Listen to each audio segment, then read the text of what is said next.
Mais uma vez, meus irmãos, boa noite. Que a graça do eterno Deus, aquele que era, que é e que há de vir, esteja com todos, amém? Para mim é um prazer imenso e enorme estar aqui com os irmãos nessa noite, tá? Eu vou só pedir para alguém desligar esse ventilador aqui lateral para mim, faz favor. E quero agradecer aí à igreja, né, aos irmãos pelo convite. Talvez você esteja se sentindo aí um pouco isolado, né? O público. Vai chegando o feriado, o pessoal viaja para dar uma descansada também, mas nós estamos aqui com o intuito de louvar e engrandecer ao nosso Deus como igreja. Então não perca esse foco, né? O foco principal é aquilo que o Senhor tem para nos dizer também nessa noite. Mas eu quero agradecer à igreja pelo convite, ao pastor Max também, que com certeza vai estar vendo essa gravação, né? Já agradeci ele pessoalmente também, mas quero deixar aqui registrado a gratidão no meu coração, porque eu gosto muito desta igreja. Essa igreja é uma igreja especial para mim. Já tenho pregado aqui algumas outras vezes, né? Aí nas férias do pastor Max, já vim aqui, já acompanhei os irmãos algumas vezes, e é um prazer para mim estar aqui com os irmãos mais uma vez, tá bom? Mas para quem ainda não me conhece, como diz o pastor Edmilson, eu sou o pastor mais fresco do vale. Pastor Edmilson que diz assim: eu sou o pastor mais fresco do vale, tá? Meu nome é Danilo, fui ordenado meu culto de ordenação foi agora dia 28 de outubro, né? Lá em Jacupiranguinha, onde fui ordenado ao ministério pastoral, depois de ter passado pelo concílio batista entre os pastores, né? Fui ordenado então no dia 28 ao ministério, e estou pastoreando a igreja batista em Jacupiranguinha, né? E hoje nós temos lá, um dos nossos diáconos está pregando lá hoje, nesta noite, o povo também está se reunindo lá, e eu quero mandar também enviar um abraço da Igreja Batista em Jacupiranguinha a todos os irmãos aqui da Ebenezer, tá bom? Então sintam-se abraçados também, tá bom? Mas meus queridos, eu peço já desde já perdão, estou vendo eu estou bebendo água desde antes de começar o culto aqui. Hoje eu acordei um pouquinho ruim da garganta, né? Dormi com o ventilador ligado hoje no quarto e a garganta deu uma arranhadinha um pouco, mas pode ficar tranquilo que não é nada grave. Então talvez minha voz falhe um pouquinho aqui, mas não se sinta constrangido, tá bom? Vamos para o foco desta noite. Coloca aí para nós. E eu quero que você abra a tua Bíblia aí nessa noite. Nós vamos falar especificamente sobre luz, já que o foco desta noite é a campanha de missões estaduais, que tem como tema Luz para São Paulo. Nós vamos falar sobre essa luz magnífica que é o Senhor Jesus, mas eu quero falar dessa luz lá no Antigo Testamento, porque essa luz está presente no Antigo Testamento, e nós vamos falar sobre o texto de 1 Samuel, o livro de 1 Samuel, capítulo 3, 1 Samuel capítulo 3, a partir do verso 1 até o verso 4. 1 Samuel, livro de 1 Samuel, capítulo 3, do verso 1 até o verso 4. Eu vou acompanhar aqui na tradução dos irmãos, a NVI, embora a minha tradução esteja um pouquinho diferente, mas não vai mudar muito o foco da nossa ministração nessa noite. Olha só o que nos diz o texto nessa noite. O menino Samuel ministrava perante o Senhor, sob a direção de Eli. E naqueles dias, raramente o Senhor falava, e as visões não eram frequentes. Verso 2. Certa noite, Eli, cujos olhos estavam ficando tão fracos que já não conseguia mais enxergar, estava deitado em seu lugar de costume, e a lâmpada de Deus ainda não havia se apagado, e Samuel estava deitado no santuário do Senhor, onde se encontrava a arca de Deus. Então o Senhor chamou: Samuel, Samuel. E Samuel respondeu: estou aqui. Ou na sua versão está dizendo: eis-me aqui. Palavra de Deus nessa noite. Eu vou pedir novamente que o irmão Isaías nos conduza a Deus mais esta oração, pedindo a orientação do Senhor neste momento.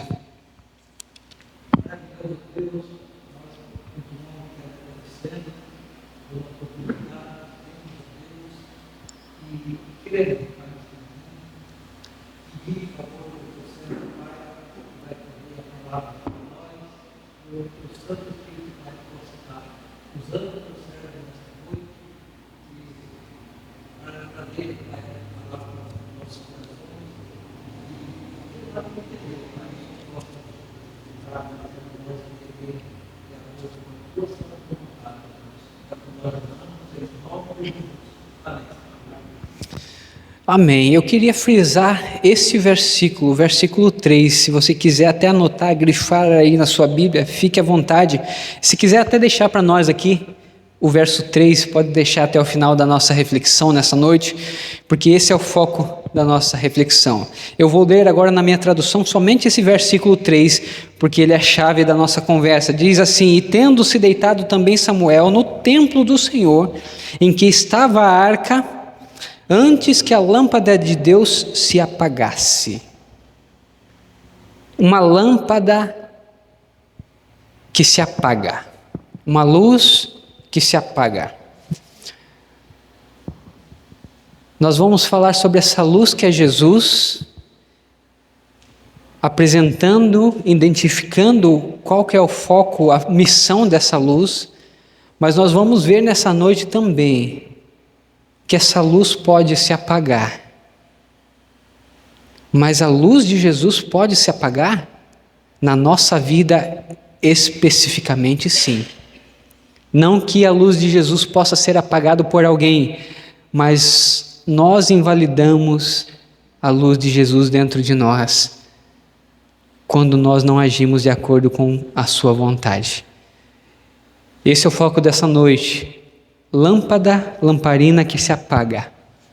Eu vou apresentar o texto para os irmãos, o que está acontecendo aqui, mas antes disso eu quero perguntar para vocês, quantos aqui já tiveram a oportunidade, de dar um chute num móvel dentro de casa quando acaba a energia? Já, né? Gisele, né? Lá em casa eu lembro que quando eu era pequeno, tinha a idade da minha filha mais ou menos, em torno aí de uns 10 anos de idade. Eu gostava muito quando acabava a energia, né? Porque era uma farra lá em casa, a gente acendia vela, né?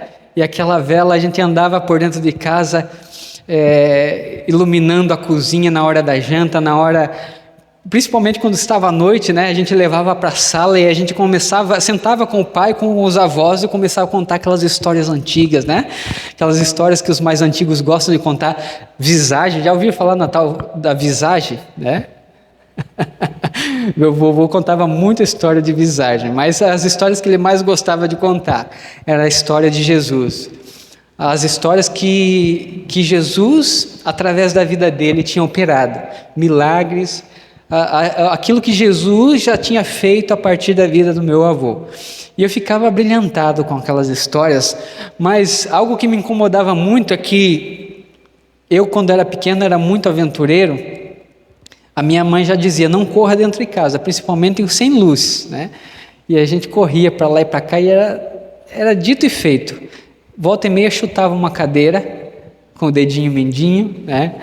Lá eu lembro que até chegar no meu quarto tinha um corredor comprido, né? Fazia divisa com a cozinha e tinha uma parede que fazia essa divisa e era bem ali que eu acertava o dedinho mindinho toda vez. Às vezes até com claro do dia, até com luz acesa, por causa daquela afobação, aquela aceleração de criança, né? Sem ver, eu dava aquela pancada ali, aquele chute.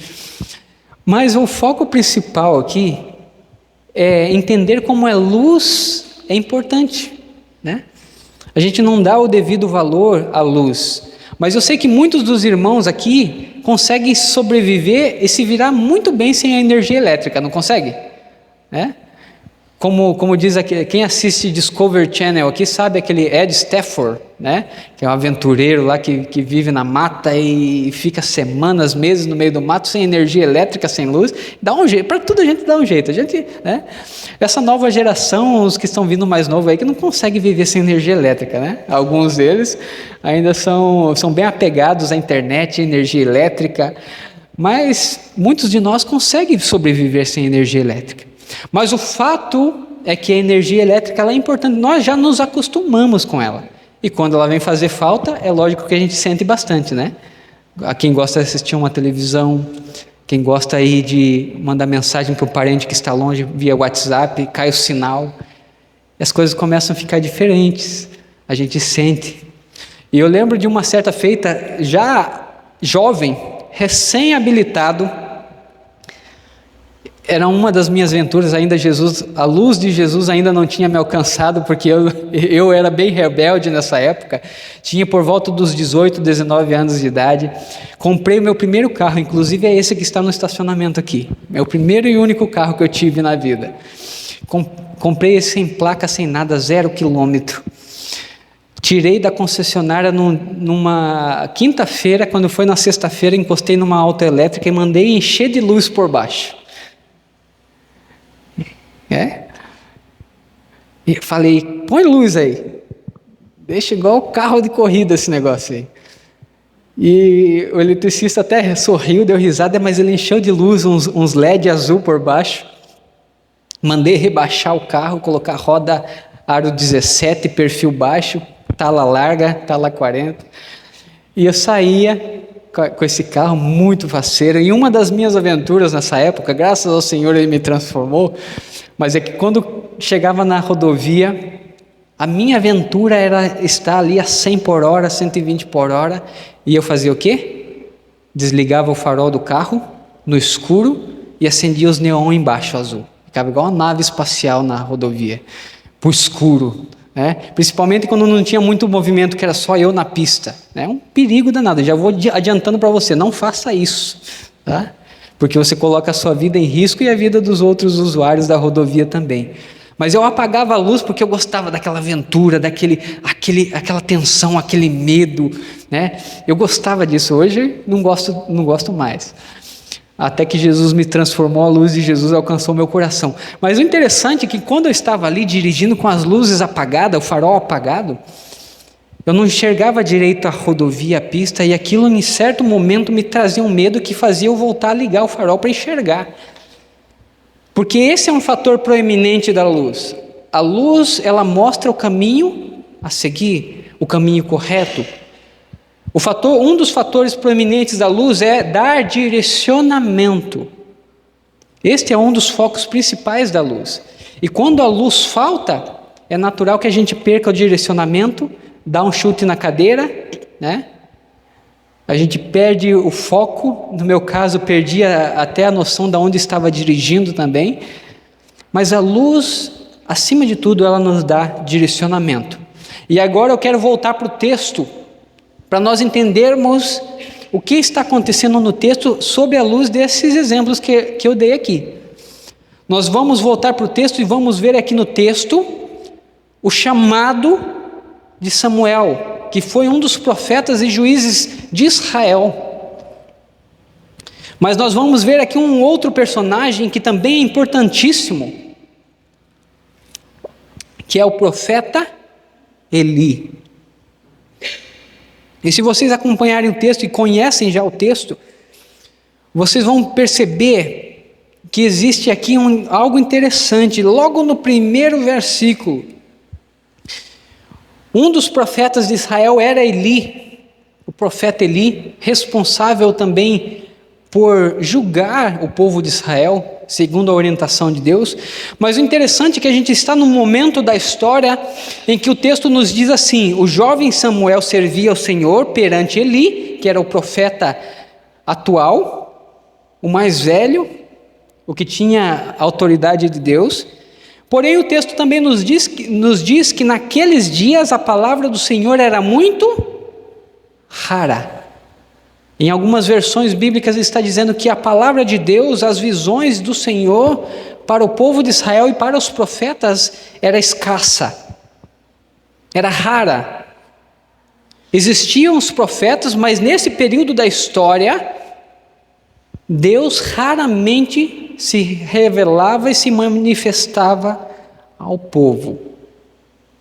E é nesse momento em que Deus estava meio que isolado, porque Deus estava com uma mágoa tremenda no coração, principalmente por causa de Eli, porque os filhos de Eli, se vocês conhecem a história, vocês vão perceber que os filhos de Eli eram filhos que desobedeciam às ordens do seu pai.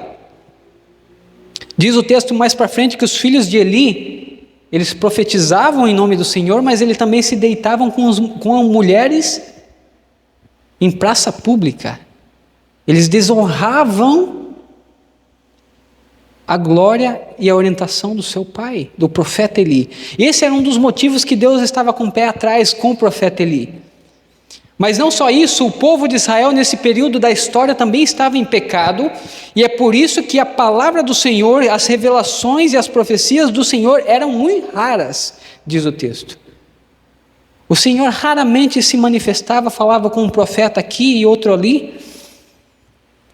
E a gente vai ver algo interessante também, que eu queria que você grifasse lá no verso 3, que é essa luz do templo, que vai fazer muito sentido para nós com relação à revelação e à manifestação de Deus.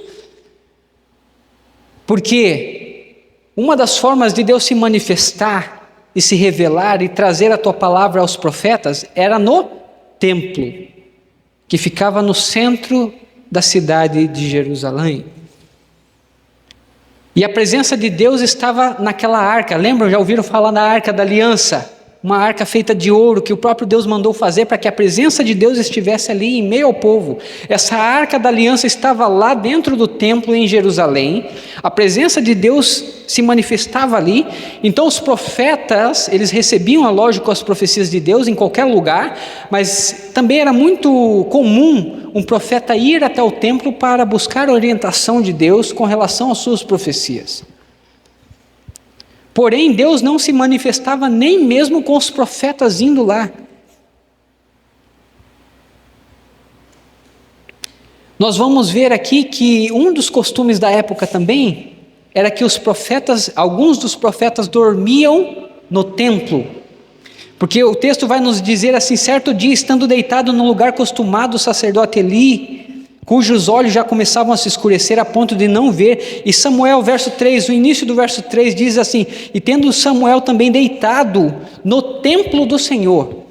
O profeta Eli, que era o cabeça, o mestre, que estava ensinando o pequeno Samuel ao caminho das profecias, a ser um pequeno profeta, ele também levava Samuel para dormir no templo onde estava a Arca da Aliança, pelo menos para ver se Deus se manifestava. Porque se Deus já não estava se manifestando há algum tempo ao povo de Israel fora do templo, os profetas corriam, Eli corria para o templo, dormia lá no templo, levava Samuel, que era o seu coadjuvante, para dormir lá também, para ver se em algum momento Deus se revelava. E é exatamente nesse momento que a gente vai ver Deus se revelando e se manifestando. Mas Ele não se manifesta para um mestre, o mais velho. Deus, Ele não se vem e se manifesta para aquele que tem mais experiência, que era o profeta Eli. Deus vem e se manifesta para um moleque, um menino imaturo. E a gente vai ver o porquê dessa imaturidade, porque Samuel ainda era um menino imaturo na fé, na vida espiritual. Mas um ponto interessante também, meus queridos, é que o costume dos profetas nesse momento é que conforme chegava em torno da hora sexta, a hora nona, que é o horário em que o sol ia se pondo, a noite ia chegando, os profetas, eles começavam a acender luzes dentro do templo, em volta da Arca da Aliança. Já ouviu falar nos candelabros? É um suporte, como se fosse um suporte de vela, com 7 bracinhos, né, um central e 3 para cada lado, onde colocavam ali na ponta daquele suporte, daquele candelabro, o óleo, e eles acendiam aquilo ali para que iluminasse o templo durante a noite. Mas essas luzes precisavam continuar acesas durante a madrugada inteira até o dia seguinte. Porque os profetas entendiam que se Deus se manifestasse no momento em que as luzes estivessem apagadas, as luzes do templo, talvez eles perdessem a revelação. E eles tinham então uma organização de que algum profeta tinha que ficar durante a madrugada no templo, cuidando das luzes, que as luzes ficassem acesas e atentos a alguma manifestação. E o responsável por isso era Eli. E ele leva Samuel junto com ele para ensinar Samuel os caminhos proféticos.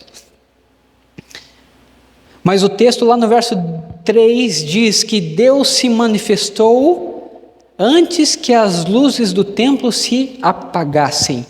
Existia um momento em que, quando estava terminando a noite e o sol estava raiando, as luzes do primeiro dia começavam a surgir, o profeta ia lá e apagava as luzes do templo, porque já não era mais necessário, porque tudo já estava ficando claro com o dia. E é aqui que a gente vai ver Jesus usando essa mesma figura de linguagem para bater no peito e dizer assim: eu sou a luz do mundo. E eu quero sair um pouquinho desse texto aqui e ir lá para João 8, capítulo 12, que é o tema, o texto base da nossa campanha de missões estaduais. Quando Jesus bate no peito e diz assim: eu sou a luz do mundo. Quem me segue jamais andará. Sabe qual que foi o momento, por que Jesus falou isso? Porque ele estava dentro do templo, e ele estava no momento em que as luzes do templo estavam acesas e prestes a se apagar. Se você for lá para João capítulo 8, você vai ver que Jesus, ou melhor, se você voltar alguns capítulos antes, Jesus estava no templo. Jesus tinha recém chegado no templo de Jerusalém, porque estava no último dia de uma festa muito importante em Jerusalém, que era a festa dos tabernáculos, onde o povo todo da cidade toda de Jerusalém saía e passavam ali em torno de 7 dias fora da cidade, acampando em tendas feitas de gravetos e lona ou panos cobertos, né? Para se lembrarem dos seus pais, seus antepassados lá do deserto. Chamava de festa dos tabernáculos. Uma festa judaica. Jesus participou dessa festa, e é interessante que ao 7º dia, o final, no último dia dessa festa, o povo reunia aquelas cabanas, guardava tudo e voltava para o templo, depois do acampamento deles. No último dia, no 7º dia, eles reuniam, guardavam tudo e voltavam para dentro da cidade, vinham para dentro do templo e faziam um culto de adoração a Deus, com tudo que tem direito. Havia danças, havia festa, havia os manjares, porque o pessoal trazia as primícias do campo, as primeiras frutas, as primeiras lavouras, aquelas mais lindas, mais viçosas, né? Os primeiros animais, os mais fortes, os mais saudáveis, eram trazidos até o templo para festejarem, para fazer uma grande festa, no último dia da festa dos tabernáculos.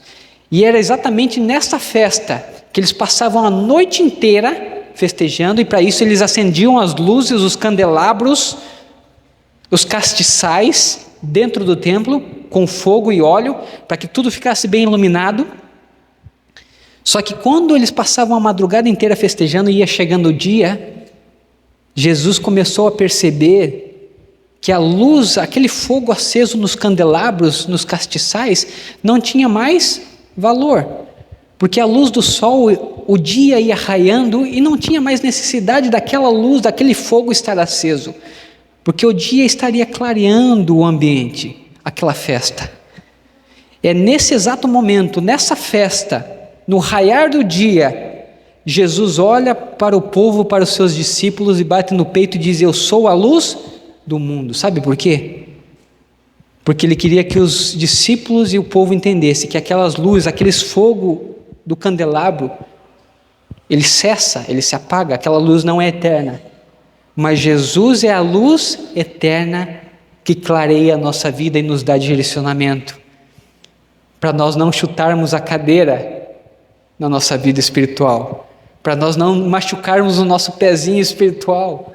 Jesus é a luz eterna que brilha dia e noite, e tanto de noite faz sentido, quando nós estamos na escuridão espiritual, quanto mais de dia também, é uma luz que faz sentido estar acesa de dia.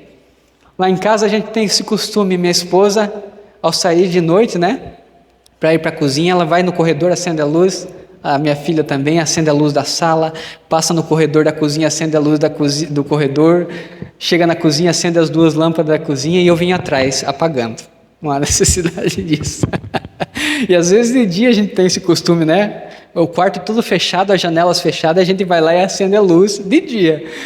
Eu até puxo a orelha da minha filha, filha, não tem necessidade, a luz de dia não tem necessidade. Mas Jesus é a luz que faz sentido acesa mesmo em meio ao dia. E quando eu falo acesa em meio ao dia, é quando a nossa vida está bem, quando a nossa vida está clara, está iluminada. Esse Jesus também faz sentido na nossa alegria. Mas a gente voltando para o texto, lá no profeta Eli e no profeta Samuel, vocês vão ver que existe uma luz que se apagava, e essa luz é a luz do templo. Quando ia raiando o dia, o profeta Eli, eu imagino o profeta Eli molhando a ponta do dedo, e apagando, velinha por velinha, candelabro por candelabro, porque já não havia mais necessidade daquelas luzes estarem acesas. E diz o texto que antes que a luz se apagasse, o que acontece? Deus se manifesta e Deus se revela ao profeta, mas não ao profeta Eli. Imagine a vergonha para esse homem. Um homem tão experiente na vida espiritual, esperando receber uma profecia de Deus, mas Deus não se revela para ele, se revela para um menino. Provavelmente Samuel devia ter em torno de uns 10, 12 anos de idade no máximo. Deus se revela para uma criança que ainda estava imatura, porque vocês vão ver que quando Deus se revela para Samuel, Samuel não reconhece, Samuel não entende quem está falando com ele. Isso simboliza imaturidade, alguém que não conhece a voz de Deus. Mas o que eu quero dizer nessa noite para nós, aqui nessa noite, é que Deus ele se manifesta em nossas vidas antes do apagar das velas, antes do apagar das luzes. Deus ele se manifesta em nossas vidas todos os dias e de maneiras diferentes. Mas haverá um momento em que a vela da manifestação de Deus, a lâmpada da presença de Deus irá se apagar na vida de muitas pessoas. E essa lâmpada significa a manifestação de Deus. E nós precisamos estar prontos e preparados para que isso não aconteça na nossa vida. Nós vamos ver que um detalhe que o texto também nos dá é que antes do Senhor se manifestar e antes das luzes do templo serem apagadas, o profeta Eli estava com uma dificuldade física. Diz o texto que os seus olhos estavam escurecidos. Verso 2, lá no meio.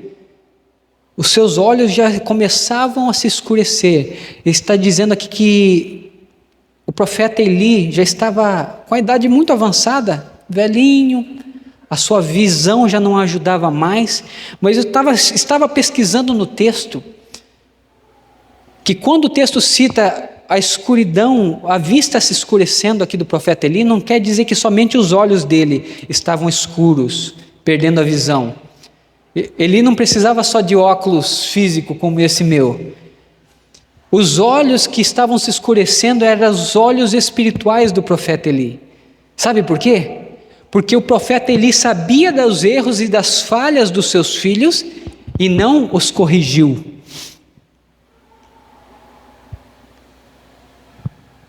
A visão e os olhos que estavam se escurecendo eram os olhos espirituais do profeta Eli. E é por isso que Deus não se manifesta para o profeta, e sim para um menino imaturo que ainda não tinha um conhecimento sobre quem era Deus, porque Deus queria usar um menino para restaurar uma nação. Sabe o que eu quero dizer para você nessa noite? Deus tem levantado meninos, Deus tem levantado jovens, talvez até imaturos, para fazer pessoas, entre aspas, experientes, entenderem que Jesus é a luz do mundo e precisa permanecer acesa em nossas vidas. E eu creio, e vou um pouquinho mais além, eu creio que Deus está levantando meninos e meninas, homens e mulheres, que têm o intuito de manter a lâmpada acesa em nossa nação. Você crê nisso? Eu creio que existem homens e mulheres, meninos e meninas, que Deus está preparando para ainda fazer com que a lâmpada de Cristo, a lâmpada de Deus, a luz do Senhor mantenha-se acesa em nossa nação. Mas, meus queridos, eu queria aqui dizer que Deus, ele se manifesta antes do apagar das luzes, mas Deus, ele se manifesta de maneiras diferentes e maneiras desconhecidas muitas vezes. Você vai ver Eli e Samuel deitados, prontos para dormir. E Deus fala: Samuel, Samuel. Samuel, diz o texto aqui, que ele levanta, vai até o lugar onde o profeta Eli estava deitado, diz aqui: eis-me aqui, o que o Senhor quer? Eli olha para ele e diz assim: eu não te chamei, volta a deitar, rapaz. Ele volta a deitar. Quantas vezes o Senhor chamou Samuel? 3 vezes. Na segunda vez que Deus chama Samuel, ele também não entende, ele levanta, vai até Eli, diz assim: o Senhor me chamou? Ele fala: não, eu não te chamei. Mas ali, o profeta Eli, que tinha um pouco mais de experiência na vida espiritual, entendeu: opa, falou: vem aqui, Samuel, quando você ouvir essa voz de novo, diga assim: eis-me aqui, porque é o Senhor falando contigo. Eu sentiria vergonha no lugar de Eli, porque Eli era o profeta eminente, o profeta de prontidão, não Samuel. Samuel era alguém em formação ainda. Mas por que Samuel não entendeu que era Deus que estava falando com ele? Ele achou que era o profeta por causa da imaturidade espiritual. Ele ainda era um menino imaturo, ele não conhecia a voz de Deus. E quando Deus se manifesta e chama Samuel, foi uma forma desconhecida para Samuel. Samuel não conhecia a voz de Deus, ele não sabia, mas Deus, ele se manifesta muitas vezes de forma desconhecida na nossa vida, sabia disso? Às vezes a gente não entende que Deus está nos chamando para algo grande, às vezes a gente não entende que Deus está nos chamando para viver algo novo. E eu quero dizer isso com um exemplo claro que acontece em muitas igrejas em nosso Vale do Ribeira. Quantas pessoas já entraram por essa porta aqui, sentaram aqui nesses bancos, ergueram a mão aceitando Jesus e dizendo assim: eu quero servir esse Jesus por toda a minha vida. Quantas pessoas já entraram por essa porta, já sentaram nesses bancos, em busca de um milagre, de uma cura na saúde, de uma cura para a família, de uma transformação no meio da sua família, na sua saúde, na sua vida espiritual? Essas pessoas, quantas dessas pessoas já foram abençoadas, curadas, e hoje não estão mais aqui? Porque são pessoas ingratas, pessoas que ainda são imaturas na fé e na vida espiritual, e ainda não entenderam que Deus se manifesta é através de cura também, é através de transformação de vida. É uma das formas que Deus se manifesta em nossas vidas, e nós precisamos estar atento a isso. Vou te dar um exemplo aqui de uma menina. Atente bem para isso que eu vou te falar aqui. Uma menina brasileira foi estudar na Suécia há algum tempo atrás. E chegando na Suécia, ela percebeu que nas faculdades na Suécia não se podia, ou melhor, em toda a Suécia naquela época, não se podia pregar o Evangelho. Não podia se falar de Jesus, principalmente nas universidades.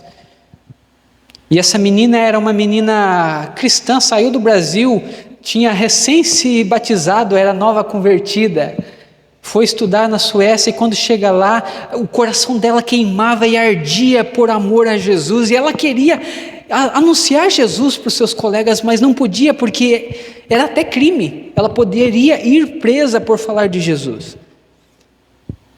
Mas o coração dela queimava e ela orava ao Senhor, pedindo ao Senhor uma forma de anunciar Jesus para os seus colegas. Sabe o que ela fez? Ela fez uma lista com 13 amigos da universidade. Ela colocou em ordem alfabética 13 nomes. E ela se propôs a fazer o seguinte: já que eu não posso falar de Jesus para eles, até porque eles eram ateus, não acreditavam em Deus, eu vou orar por eles. Só que eu não vou orar por todos, eu vou orar só pelo primeiro da lista. E eu vou continuar orando até que ele se converta e que Deus toque na vida dele de alguma forma surpreendente, que ele se converta. E só vou passar para o segundo da lista após a conversão do primeiro. Ela fez esse propósito com Deus e ela começou a orar. Passou 3 meses orando por aquele primeiro amigo da lista, sem falar um A para ele, sem anunciar Jesus para ele. E num certo momento, numa das aulas de filosofia, aquele rapaz que estava sentado do lado dela começou a contar, engraçadamente, né? Como se estivesse contando uma piada. Eu estou tendo uns sonhos esquisitos. E ela, que sonho? Eu tenho sonhado com um homem de branco que ele vem todos os dias no meu sonho, me acorda e diz que tem algo grande para mim e diz que o nome dele é Jesus. E já é a 3ª vez que eu sonho com esse tal de Jesus me chamando, e eu sei quem é esse Jesus. Esse aí é um tal de um Deus aí que os cristãos dizem que é um Messias, mas eu não creio em Deus, eu não... E ela continuou orando por aquele jovem, e ele continuou tendo sonhos, e ele tratava aquilo como piada, até que um dia isso se tornou preocupante para aquele rapaz. E ele chegou um dia na faculdade, e enquanto conversava com os amigos, a menina no meio da conversa, ele diz assim: eu quero ver se esse Deus existe, já que eu estou sonhando todos os dias com ele, eu quero que ele faça algo, que eu sinta dor. Se esse tal de Deus existe, se esse Jesus que... Porque eu não estou conseguindo mais dormir, está me incomodando esse sonho já. Eu quero viver essa semana algo diferente na minha vida, para me saber se esse Jesus existe. E essa menina continuou em oração por aquele rapaz, e naquela semana, numa segunda-feira, ele acorda pela manhã com um enjoo, uma dor fortíssima no estômago, e ele passou 12 horas consecutivas vomitando, com dores abdominais terríveis. Essa é uma história verídica, tá? E quando ele já não aguentava mais de tanta dor, e já não tinha mais o que lançar pela boca, ele dobra os seus joelhos e reconhece Jesus como seu Salvador. Ele diz assim: esse Deus existe. Ele se levanta e ele vai para a primeira igreja que ele acha na Suécia. E quando ele entra na igreja, quem que ele encontra de joelhos? A sua amiga de faculdade. E ele conta a experiência de vida que ele teve. Ele conta a experiência para ela e diz assim: eu estou orando para você há mais de 3 meses. E aqueles dois continuam a missão de continuar orando, só que agora ela não está orando mais sozinha, ela já tem o seu amigo convertido e continuam a orar pelo segundo da lista. Até a última vez que eu ouvi essa história, eles estavam no 8º da lista, convertido, sem precisar a menina anunciar uma palavra. A manifestação de Jesus na vida desse rapaz foi algo diferente, foi algo desconhecido para o rapaz, mas foi necessário. E quantas vezes nas nossas vidas Deus tem se manifestado de maneiras diferentes. Às vezes um pneu furado numa viagem que você vai fazer, fura um pneu do teu carro, você para ali e vem alguém te ajudar, é uma oportunidade que Deus está te dando de anunciar Jesus. Deus tem se manifestado de várias formas e nós precisamos estar atentos para a manifestação de Deus em nossa vida. Porque quando Deus se manifesta, Ele quer que nós façamos algo antes que a luz dessa manifestação se apague.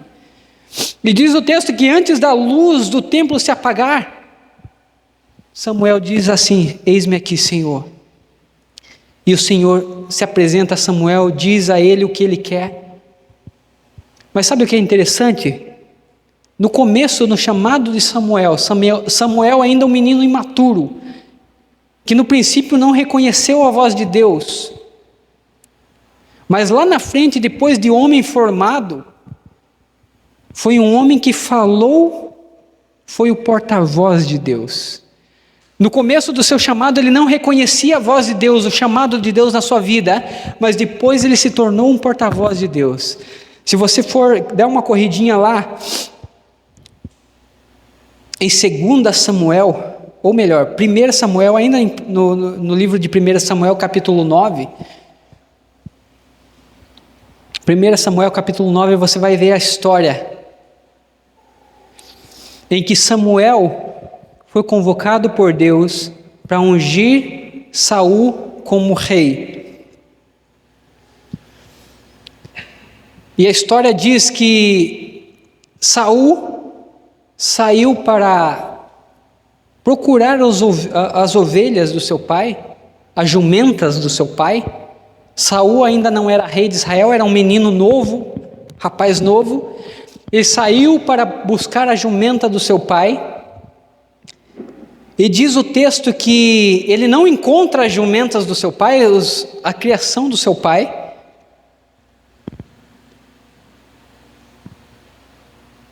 Mas ele encontra com algumas pessoas que disseram assim para ele: ó, Saul, lá em tal lugar tem um homem chamado Samuel, ele é um profeta, antigo, muito experiente, e o pessoal fala que ele encontra qualquer coisa, ele sabe de tudo, porque diz que ele tem um pacto, uma aliança com o Deus de Israel, e Deus fala tudo para ele, porque ele é um homem abençoado.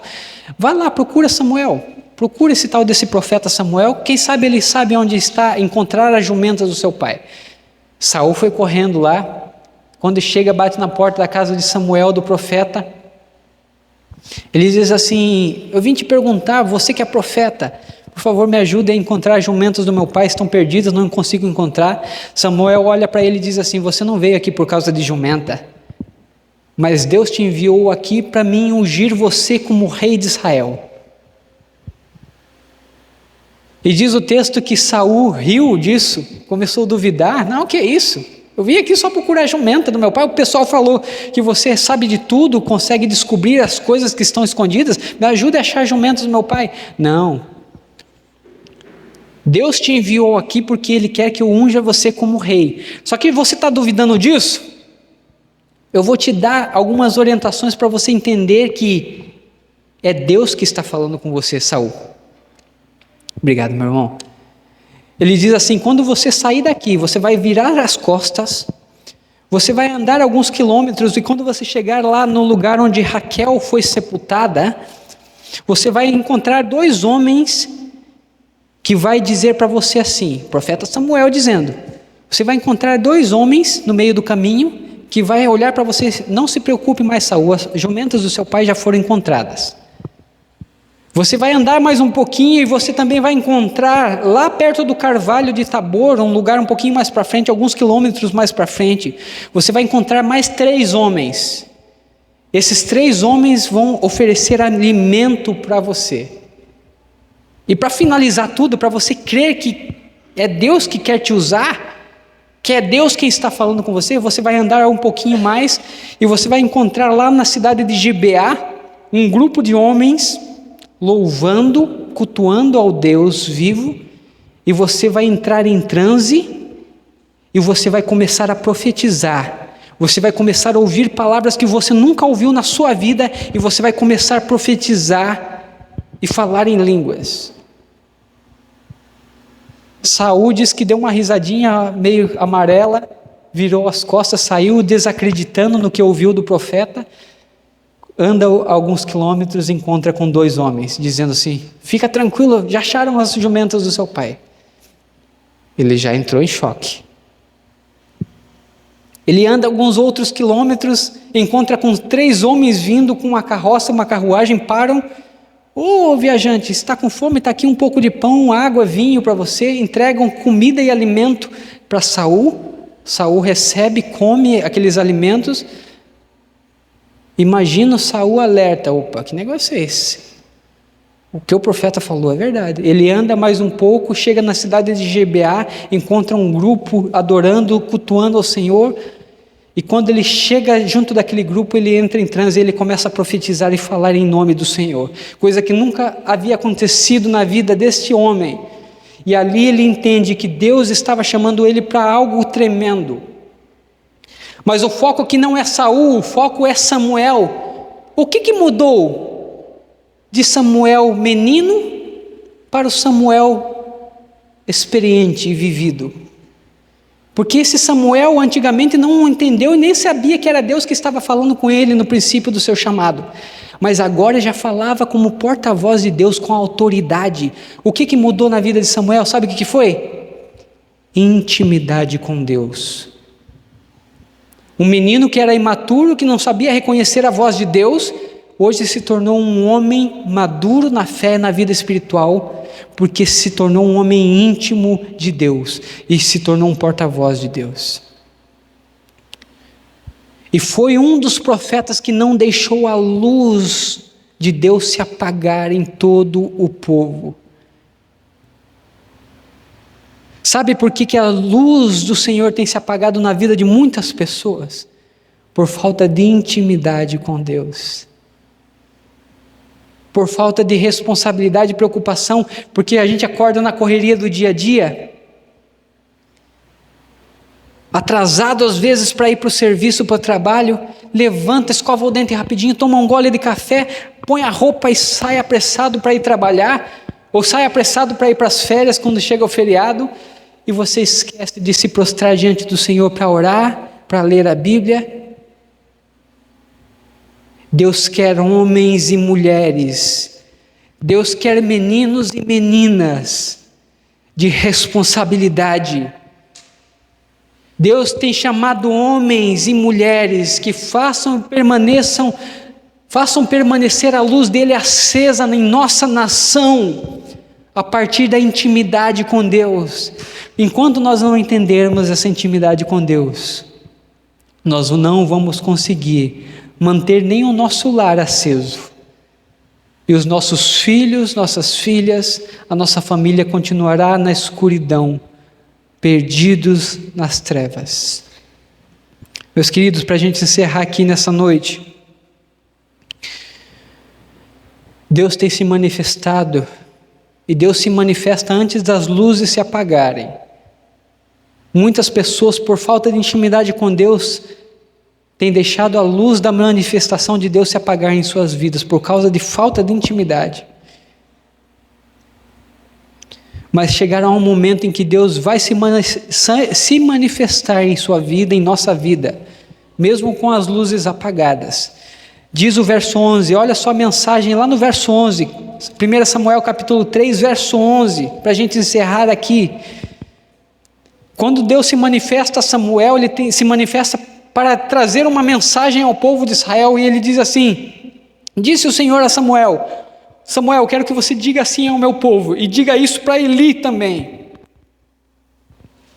Eis que eu vou fazer uma coisa grande em Israel, o qual todo o que a ouvir lhe tinirão os ouvidos. Quando o verso 11 fala sobre tinir os ouvidos, sabe o que significa essa palavra tinir os ouvidos? É doer os ouvidos. Um pouquinho aqui teve uma microfonia, né? Eu percebi que alguns irmãos colocaram a mão no ouvido. A microfonia normalmente faz doer os ouvidos, porque é um som agudo, né? Quando o texto nos fala sobre tinir os ouvidos, ele está dizendo assim, Deus está querendo que Samuel diga para Eli e para o povo: eu vou me manifestar para todo o povo.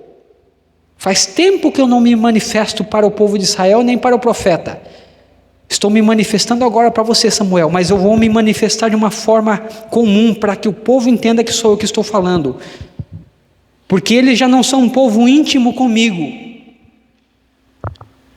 A luz já se apagou na vida deles há muito tempo, mas eu vou me manifestar uma última vez para esse povo. Só que quando eu me manifestar, a minha voz vai fazer doer o ouvido desse povo.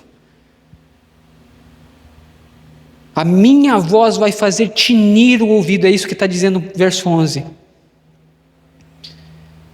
Para a gente encerrar, que nós possamos e tenhamos maturidade suficiente para entender as manifestações de Deus na nossa vida.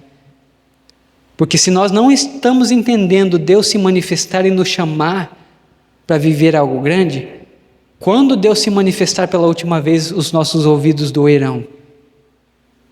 E isso vai ser um incômodo para muita gente, como foi para o povo de Israel, como foi para Eli.